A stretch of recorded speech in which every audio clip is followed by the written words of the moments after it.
बहुत समय पहले की बात है। किशनगंज नामक एक गांव में माता रानी की अपार कृपा थी। वहाँ के लोग प्राचीन काल से ही नवरात्रि के पर्व को बड़े ही श्रद्धा भाव से मानते आ रहे थे। उस गांव में एक प्रसिद्ध माता रानी का मंदिर भी था। कहते हैं उस मंदिर में जाकर कोई भी मन्नत मांगो तो वो तुरंत पूरी हो जाती थी। उस गांव में शिवांगी अपनी माता पूर्णिमा के साथ रहती थी। एक दिन शिवांगी गांव में घूम रही थी कि तभी उसे मंदिर से घंटियों की आवाज आने लगी। अरे, मंदिरों की घंटी इतनी तेज तेज क्यों बज रही है? पर्यावरण भी इतना शांत है, ना हवा चल रही है, ना ही आंधी आई है। मैं खुद मंदिर जाकर देखती हूँ। शिवांगी ने मंदिर में जाकर देखा कि माता रानी अपने भक्तों को दर्शन दे रही थी।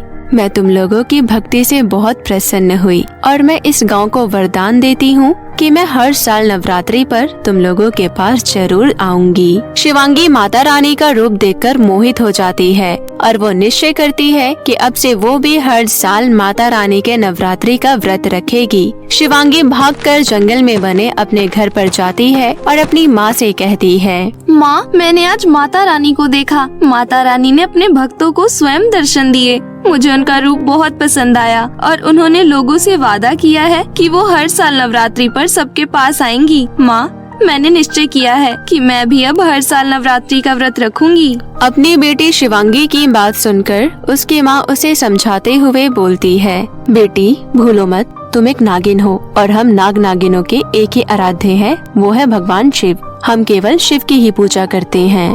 पर माँ, मैं शिव जी की पूजा ना करने की बात थोड़ी ना कर रही हूँ। मैं तो नवरात्रि की पूजा करने की बात कर रही हूँ। मैं नवरात्रि और शिवरात्रि दोनों करूँगी और किसी देवी देवता की पूजा करना तो गलत नहीं है ना माँ?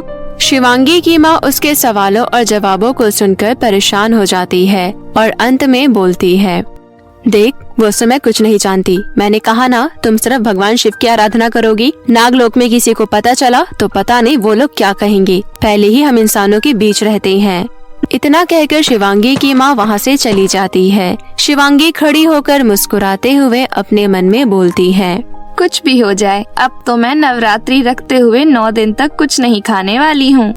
ऐसे ही शिवांगी जंगल में बने एक गुफा के अंदर जाकर नवरात्रि का व्रत रखते हुए दुर्गा माँ को पूजने लगी। पूजते पूजते वो बहुत बार अपने नागिन रूप में आ रही थी, पर शिवांगी ने हार नहीं मानी और अपनी पूजा को पूर्ण किया।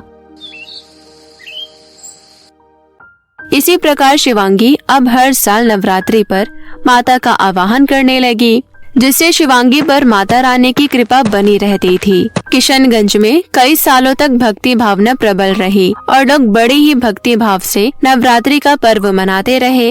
लेकिन जैसे जैसे दिन बीते, किशनगंज के लोग बहुत ही लालची और धूर्त होते रहे, जिससे तंग आकर माता रानी ने वहां आना बंद कर दिया। वक्त के साथ साथ नागिन शिवांगी भी बड़ी होती गई।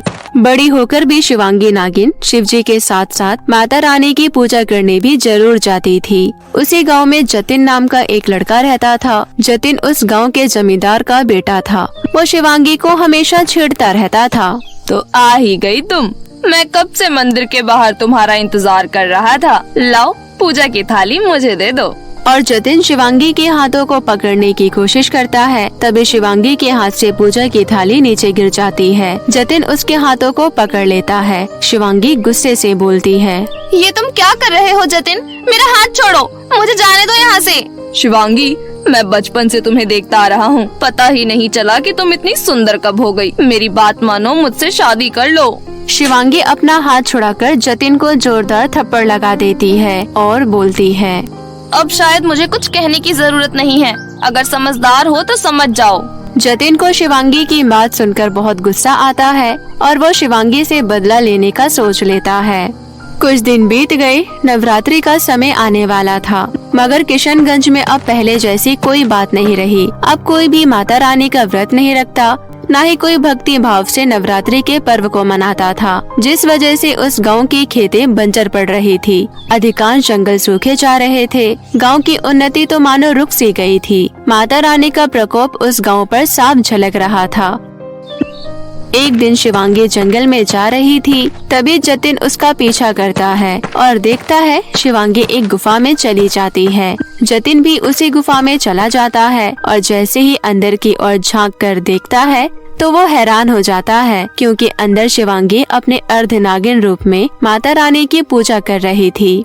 ये नजारा देखकर जतिन डर से कांपने लगता है और वो वहाँ से भाग जाता है। भागते भागते वो एक जगह रुककर सोचने लगता है, ये क्या बला है? शिवांगी एक नागिन है और मैं इतने दिनों से एक नागिन से विवाह करना चाहता था। अच्छा हुआ मैं बच गया। एक मिनट, लेकिन जब गांव वालों को पता चलेगा कि शिवांगी एक नागिन है तो वो लोग तो इसे जीवित नहीं छोड़ेंगे। जतिन अपने शैतानी इरादे लेकर लौट गया। अगले दिन रोज की तरह शिवांगी अपनी पूजा करने पहुंची। आज उसका आखिरी व्रत था। बहुत खुश थी वो, लेकिन जैसे ही वो पूजा के लिए बैठती है, थोड़ी ही देर बाद गांव वाले अपनी जलती हुई मशाले लेकर उस गुफा में आ जाते हैं। गांव वालों को देखकर शिवांगी घबरा जाती है और बोलती है, आप लोग यहाँ? तभी एक गांव की औरत बोलती है, ये तो एक डायन है, डायन। तभी दूसरी औरत भी बोल पड़ती है, तुमने सही कहा बहन, इसके काले जादू के वजह से आज हमारे गांव की ये हालत है। अरे भाई मारो इसे, छोड़ना मत। शिवांगी खुद को बचाने के लिए अपने नागिन रूप में आ जाती है। उसका नागिन रूप देखकर सब उसे लाठियों से मारने लगते हैं और उस गुफा को आग लगा देते हैं। शिवांगी घायल हालत में बोलती है, हे दुर्गा माँ, रक्षा करो मेरी। इतना कहकर शिवांगी बेहोश हो जाती है। ये सब देखकर जतिन बहुत खुश हो रहा था।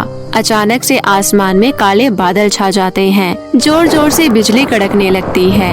ये सब देखकर गांव वाले बहुत ही घबरा जाते हैं। तभी एक गांव वाला बोलता है, चलो जल्दी से इस नागिन के शव को ठिकाने लगाते हैं, मौसम भी बहुत खराब हो रहा है।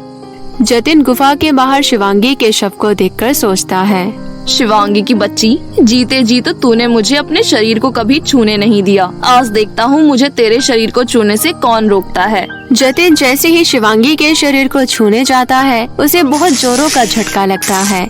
आसमान से एक तेज रोशनी शिवांगी के शरीर पर पड़ती है और शिवांगी अपनी आंखें खोल लेती है, जिसे देखकर सभी गाँव वाले डर जाते हैं। तभी एक औरत बोलती है, अरे ये तो भी मर गई थी।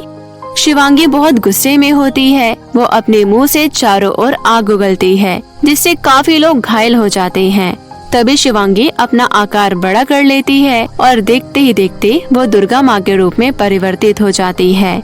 ये देखकर सभी लोग अपना हाथ जोड़कर उसको प्रणाम करने लगते हैं। तभी माता रानी सबसे बोलती है, सालों से तुम लोगों के पूर्वजों ने मेरी बड़ी श्रद्धा से पूजा की है, जिससे प्रसन्न होकर मेरी अपार कृपा इस गांव पर थी। मगर जैसे जैसे समय बीतता गया, तुम सभी लोग धूर्त और पापी होते रहे और आज तुम लोगों की इतनी हिम्मत कि तुम मेरी एक सच्ची भक्त पर अत्याचार कर रहे हो। मैं तुम लोगों का सर्वनाश कर दूंगी।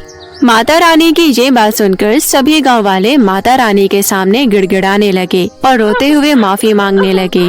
उसके बाद माता रानी शिवांगी के शरीर से बाहर आती है और शिवांगी के शरीर में प्राण भर देती है। शिवांगी को जब होश आता है तो वो माता रानी को देखकर बहुत ही ज्यादा खुश हो जाती है और उन्हें प्रणाम करते हुए बोलती है, माँ तुम आ गई माँ, मेरा तो जीवन सफल हो गया।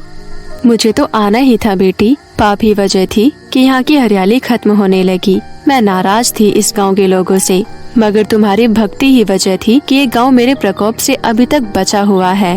एक नागिन की सहायता के लिए आपका साक्षात आना, मैं तो धन्य हो गई माँ। मेरा वरदान है तुम्हें शिवांगी, मेरे बाद तुम्हारी भी पूजा की जाएगी। साथ ही नवरात्रि पर 9 कन्याओं को मेरा रूप मानकर पूजा जाएगा। माता रानी शिवांगी को आशीर्वाद देकर अदृश्य हो जाती है। उसके बाद सभी गांव वाले शिवांगी से माफी मांगते हैं। शिवांगी भी सबको माफ कर देती है। उस दिन के बाद से सभी माता रानी को श्रद्धा भाव से पूजने लगे और देखते ही देखते उस गांव में खुशियां वापस आ गई। वो गांव फिर से हरा भरा हो गया और सभी हंसी खुशी अपना जीवन व्यतीत करने लगे।